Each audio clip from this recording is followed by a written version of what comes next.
Hi everybody, Miss Wendy here again. Welcome back to our virtual read aloud. Today we're going to be reading Chapter 3 of Alice's Adventures in Wonderland. If you remember from Chapter 2, Alice was swimming in a pool of her own tears, and she was with a mouse and several birds. So now we start Chapter 3, a Caucus-Race and a long tail. They were indeed a queer-looking party that assembled on the bank. The birds with draggled feathers, the animals with their fur clinging and all dripping wet, cross, and uncomfortable. The first question, of course, was how to get dry again. They had a consultation about this, and after a few minutes it seemed quite natural to Alice to find herself talking familiarly with them, as if she had known them her whole life. Indeed, she had quite a long argument with the Lory, who at last turned sulky and would only say, "I'm older than you and must know better." And this Alice would not allow without knowing how old it was, and as the Lory positively refused to tell its age, there was no more to be said. At last the mouse, who seemed to be a person of some authority among them, called out, "Sit down, all of you, and listen to me. I'll soon make you dry enough." They all sat down at once, in a large ring with the mouse in the middle. Alice kept her eyes anxiously fixed on the mouse and listened carefully, for she felt sure that she would catch a bad cold if she did not get dry very soon. "Ahem!" said the mouse with an important air. "Are you all ready? This is the driest thing I know. Silence all around, if you please. William the Conqueror, whose cause was favored by the Pope, was soon submitted by the English, who wanted the leaders, had been of late much accustomed to usurpation and conquest. Edwin and Morcar, the Earls of Mercia and Northumbria—" "Ugh," said the Lory with a shiver. "I beg your pardon," said the mouse, frowning but very politely. "Did you speak?" "Not I," said the Lory hastily. "I thought you did," said the mouse. "I proceed. Edwin and Morcar, the Earls of Mercia and Northumbria, declared for him, and even Stigand, the patriotic Archbishop of Canterbury, found advisable—" "Found what?" said the duck. "Found it," the mouse replied rather crossly. "Of course you know what it means." "I know what it means well enough when I find a thing," said the duck. "It's generally a frog or a worm. The question is, what did the Archbishop find?" The mouse did not notice this question, but hurriedly went on. "Found it advisable to go with Edgar Atheling to meet William and offer him the crown. William's conduct at first was moderate, but the insolence of his Normans— How are you getting on now, my dear?" it continued, turning to Alice as it spoke. "As wet as ever," said Alice in a melancholy tone. "It doesn't seem to dry me at all." "In that case," said the dodo solemnly, rising to its feet, "I move that the meeting adjourn for the immediate adoption of more energetic remedies." "Speak English," said the eaglet. "I don't know how the meaning of half those long words, and what's more, I don't believe you do either." And the eaglet bent down its head to hide a smile, and some of the other birds tittered audibly. "What I was going to say," said the dodo in an offended tone, "was that the best thing to get us dry would be a Caucus-Race." "What is a Caucus-Race?" asked Alice. Not sure she wanted much to know, but the dodo had paused as if it thought that somebody ought to speak, and no one else inclined to say anything. "Why," said the dodo, "the best way to explain is to do it. And, as you might like to try the thing yourself, some winter day I will tell you how the dodo managed it." First, it marked out a race course in sort of a circle. The exact shape doesn't matter, it said. And then all of the party were placed along the course, here and there. There was no 1, 2, 3, and away, but they all began running when they liked, and left off when they liked, so that it was not easy to know when the race was over. However, when they had been running half an hour or so and were quite dry again, the dodo suddenly called out, "The race is over!" and they all crowded round it, panting and asking, "Oh, but who has won?"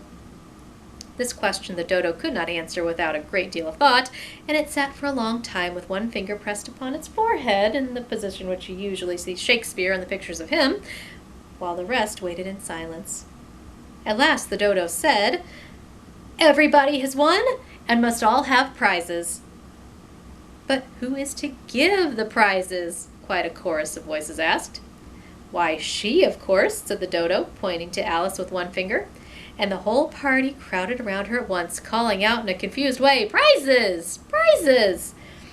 Alice had no idea what to do, and in despair she put her hand in her pocket, pulled out a box of comfits, luckily the salt water had not gotten into it, and handed them round as prizes.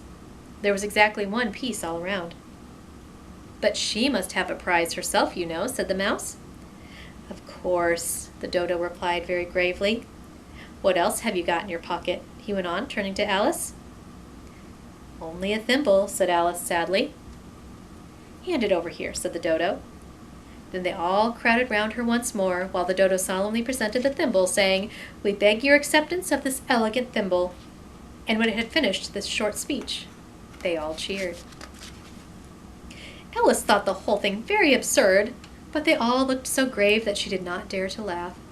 And as she could not think of anything to say, she simply bowed and took the thimble, looking as solemn as she could.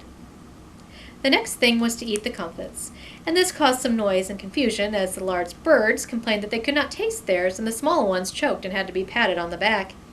However, it was over at last, and they sat down again in a ring and begged the mouse to tell them something more.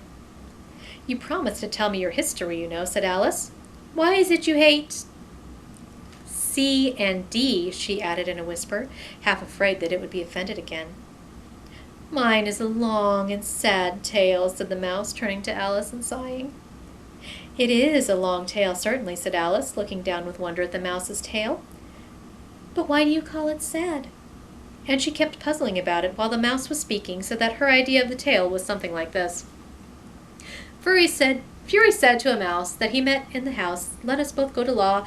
I will prose. Cute you, come, I'll take no denial. We must have the trial, for really this morning I've nothing to do," said the mouse to the cur. "Such a trial, dear sir, with no jury or judge, would be wasting our breath. I'll be judge, I'll be jury," said cunning old Fury. "I'll try the whole cause and condemn you to death."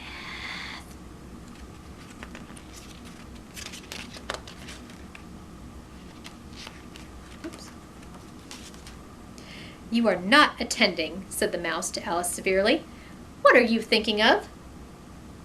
"I beg your pardon," said Alice very humbly. "You had got to the fifth bend, I think?" "I had not!" cried the mouse, sharply and very angrily. "A knot," said Alice, always ready to make herself useful, and looking anxiously about her. "Oh, do let me help to undo it." "I shall do nothing of the sort," said the mouse, getting up and walking away. "You insult me by talking such nonsense." "I didn't mean it," pleaded poor Alice, "but you're so easily offended, you know." The mouse only growled in reply. "Please come back and finish your story," Alice called after it, and the others all joined the chorus. "Yes, please do." But the mouse only shook his head impatiently and walked a little quicker. "What a pity it wouldn't stay," said the lorry as soon as it was quite out of sight. And an old crab took the opportunity of saying to her daughter, "Oh, my dear, let this be a lesson to you never to lose your temper." "Hold your tongue, Ma," said the young little crab a little snappishly. "You're old enough to try the patience of an oyster." "I wish I had our Dinah here, I know I do," said Alice aloud, addressing nobody in particular. "She'd soon fetch it back." "And who is Dinah, if I might venture to ask the question?" asked the lorry. Alice replied eagerly, for she was always ready to talk about her pet. "Dinah's our cat, and she's such a capital one for catching mice, you can't think. Why, she'll eat a little bird as soon as look at it." The speech caused a remarkable sensation among the party. Some of the birds hurried off at once. The old magpie began wrapping itself up very carefully, remarking, "I really must be getting home. The night air doesn't suit my throat." And a canary called out in a trembling voice to its children, "Come away, my dears, it's high time you were all in bed." On various pretexts, they all moved off, and Alice was soon left alone. "Oh, I wish I hadn't mentioned Dinah," she said to herself in a melancholy tone. "Nobody seems to like her down here, and I'm sure she's the best cat in the world. Oh, my dear Dinah, I wonder if I shall ever see you any more." And here poor Alice began to cry again, for she felt lonely and low-spirited. In a little while, however, she again heard the little pattering of footsteps in the distance, and she looked up eagerly, half hoping that the mouse had changed his mind and was coming back to finish the story. And that's it for Chapter 3. We'll pick up with Chapter 4 next time, but first, let's ask you a couple questions about Chapter 3. First of all, who do you think had the better idea for getting dry, the mouse or the dodo? Second, Did you think the prizes were kind of strange? If you were Alice, what would you give out as prizes? Do you have something in your pocket that you could give to several birds as a prize? Or would you have to go and find something else? Do you have a pet cat or a pet dog? Do you like to talk about them a lot as well? If you were talking to a bunch of birds and a mouse, what would you say about your dog and cat? Would you leave out that they like to catch mice or birds? Or would you forget and would you say something like that too? Finally, let's think ahead to the next chapter. Who or what do you think that Alice will meet next? We'll find out when we get to chapter 4.